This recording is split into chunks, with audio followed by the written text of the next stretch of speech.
Coucou les amis. Bon, on va parler de Kaká, Ricardo Kaká, la star brésilienne, la star du foot brésilien, ancien Ballon d'Or, hein, ancien Ballon d'Or quand même.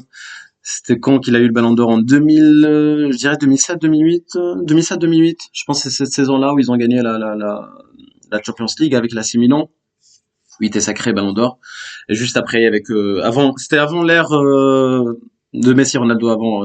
Après, il y avait que Cristiano, et Messi et Léo. Et c'était un très grand joueur, un très grand joueur. Et il faisait pas trop brésilien, c'est un mec élégant, propre sur lui. On l'appelait l'aristocrate. C'était le prince. On l'appelait le prince du Brésil. Tout le monde l'aimait parce qu'il était éduqué, etc. C'était gentil. Le mec parfait, en fait, le mec parfait. Tu comprends ce que je veux dire? Désolé, j'ai reçu un message. Mais je m'en fous. Là, je vous parle, d'accord? Donc, voilà. Mode avion. Dès que je vous parle, c'est mode avion. Ok, mes amis. Je fais des efforts pour vous quand même.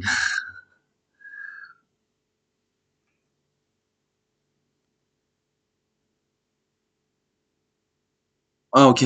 Non. Je voulais lire le message si c'est urgent. Pour voir si c'est urgent, si c'est ma mère. Euh... De quoi en parler? Putain.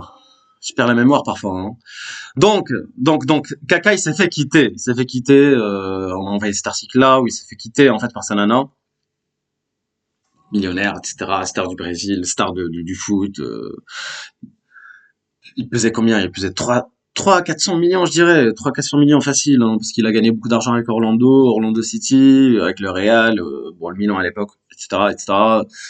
Il était aussi champion du monde. Il a gagné la Coupe du Monde, mais il a pas vraiment joué, hein. Il était remplaçant, mais il a gagné quand même la Coupe du Monde. Il a une Coupe du Monde à son actif.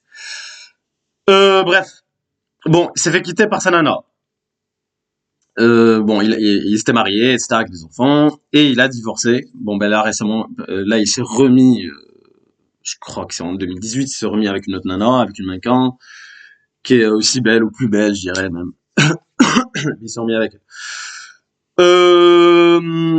Et on a interviewé la nana, donc la première, là, après la séparation, etc., on a interviewé la nana pour savoir les raisons de la rupture, les raisons de la rupture. C'est elle qui a initié la rupture. C'est la nana qui a initié la rupture. Moi, je pense que c'est pour gagner le pactole. Tu vois, c'est comme l'auto, hein. Tu divorces. C'est pour ça que fais très attention. Si t'as de l'argent, si t'es blindé. D'accord? Normalement, ils doivent être conseillés, mais bon, à ce niveau-là, je sais pas, je comprends pas pourquoi ils se marient. Tu te maries avec quelqu'un qui a le même niveau que toi. Le même niveau que toi. Putain de merde. Marie-toi avec quelqu'un le même niveau que toi. Ou sinon, tu te maries pas. Pas besoin de te marier. Tu fais des enfants, etc. Pas besoin de te marier. Parce que sinon, la nana, elle divorce, en fait. Elle va se marier avec toi, elle se divorce. 50%, en fait. C'est combien s'il a gagné au loto. Plus que le loto, même. Dans le cas de Kaka. Mais bon, on l'a interviewé, elle a dit qu'il était trop parfait. Mais moi, je pense que c'est vrai. Parce que quand j'ai regardé, enfin, j'ai vu un peu des photos de la nana, etc. Elle est assez féminine, elle a l'air intelligente, elle a l'air gentille aussi. Donc, mais après, les photos, ça veut rien dire. Mais bon. Mais je pense qu'elle a l'air gentille, etc. C'est pas une meuf pour l'argent. Elle est pas vénale. Elle est pas vénale. Ça se voit, hein. Ça se voit qu'elle est pas vénale. Mais elle a fait ça parce qu'en fait, il était parfait. Le mec, il était parfait. La raison de la rupture, c'était ça. C'était un nice guy parce qu'il était nice guy, qu'il était parfait. Et mes amis, j'en ai marre d'avoir raison, putain. On parle de ça tous les jours, limite. Parce qu'il était parfait, il était pas imprévisible, il était pas, comment dire, euh, très prévisible, très, elle s'ennuyait avec lui. D'accord? Elle a dit ça, qu'elle s'ennuyait, il y avait pas d'excitation dans le couple.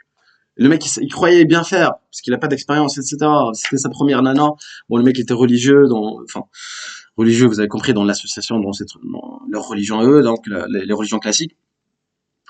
Et mais bon, il était éduqué, etc. Tout ce que tu veux, beau gosse. Enfin, il est beau gosse quand même, Kaka, hein, il est beau gosse, faut le dire.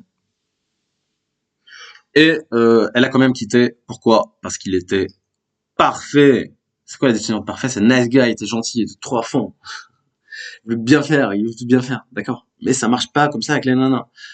La nana, elle va pas te le dire. Au contraire, elle va te dire non, j'ai un mec parfait, qui est attentionné, qui est truc, machin. Et une fois que tu le fais, une fois que tu fais ça, elle va te quitter. C'est le classique, que tu sois millionnaire, milliardaire, peu importe.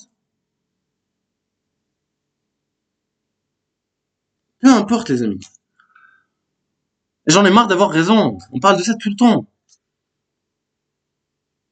On a vu le cas Kenny West aussi. Kenny West qui s'est fait divorcer récemment aussi. Bon, lui, c'est plus que c'est plus que l'euro million. Le mec, il pèse 2, 3 milliards, je dirais. La meuf, elle part avec la moitié alors qu'elle a rien fait de sa vie. Enfin, bref. Arrêtez d'être naïf, quoi, les gars. Arrêtez d'être naïf. Moi, ça m'est déjà arrivé une nana qui me dit je t'aime. Bon, ça arrivé plusieurs fois, hein. Mais moi, à leur place, jamais de la vie, je tombe dans ce cas-là. On regarde Hakimi, par exemple. Hakimi, il est malin. Bon, il est bien conseillé aussi, hein. Il a tout légué à sa mère. Donc la meuf, elle voulait divorcer pour gagner. Elle s'est retrouvée, c'est lui qui a pris son argent. Enfin, le peu qu'elle a. D'accord. Parce qu'il a tout légué à sa mère. Il y avait zéro. Et après, elle voulait se remarier avec lui. Elle voulait Mais bon, c'était trop tard. Parce qu'il était malin, ou il était bien conseillé, je pense. Donc protégez-vous les amis, soyez pas naïfs. Moi c'est peut-être j'arrivais à ça en fait, c'était des nanas plusieurs fois, des nanas, enfin première semaine, je t'aime, massage, truc, tu vois. Et moi quand on me dit ouais je t'aime la première semaine, je rigole, je dis moi aussi, et je rigole en même temps, tu vois. Parce qu'elle sait qu'elle peut pas jouer avec moi, putain. Pourquoi? Parce que je suis un gars qui connaît la psychologie féminine, putain de merde. Avec l'expérience, avec le vécu, quoi. D'accord? Mais eux, à leur niveau, en fait, faut pas connaître pourquoi parce qu'ils sont c'est en termes de nana. Ils réfléchissent en termes de nana. C'est les nanas qui vont leur séduction, c'est une séduction passive. Donc c'est les nanas qui vont aller parler à ces célébrités, à ces trucs. Donc c'est eux qui trient en fait. Ou ils ont des gars qui leur trient. Euh, je pense qu'ils ont des gars qui travaillent pour eux, qui trient. Leur travail c'est trier les nanas, hein, c'est trier les nanas. Toi oui, toi non, toi truc. Et bah maintenant il y a eu tellement d'abus, surtout dans le foot, ils recrutent carrément des gens pour trier les nanas, quoi. Bon, voilà les amis. Et d'ailleurs, un point très important pour Ricardo Caca. Donc sa femme elle s'appelle Carole. Ils se sont connus. Ils étaient amis d'enfance. On revient à ce truc d'amitié. Pourquoi l'amitié n'existe pas. Bon bref, j'en ai marre d'avoir raison les amis. Bon, moi je vous laisse là-dessus et je vous dis à la prochaine pour une prochaine vidéo. Merci d'avoir écouté.